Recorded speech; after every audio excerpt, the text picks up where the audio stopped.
अतिशय भक्तिमय वातावरणात संत तुकाराम महाराजांचा पालखी सोहळा पंढरपूरच्या दिशेने निघाला आहे।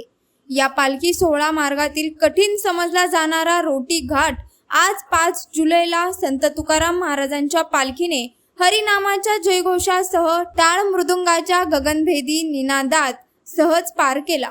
दौंड तालुक्यातील वरवंड येथील ग्रामस्थांचा भक्तिभावी निरोप घेऊन संत तुकाराम महाराजांचा हा पालखी सोहळा पुढे बारामती तालुक्यातील उंडवडी येथे मुक्कामासाठी रवाना झाला।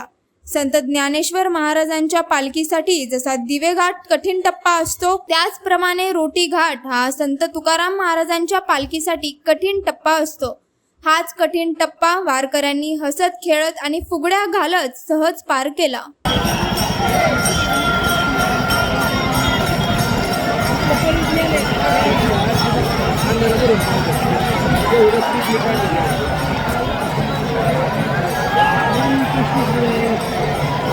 लावण्यात आलेले आहे। या बैलजोडीच्या लावूनच हा तुकाराम महाराजांचा पालखीचा रथ आहे तो ओढण्यात येतोय। आणि आपण जर बघितलं तर पूर्ण या ठिकाणी वारकऱ्यांनी हा घाट गुंफून गेलेला आहे, भरलेला आहे।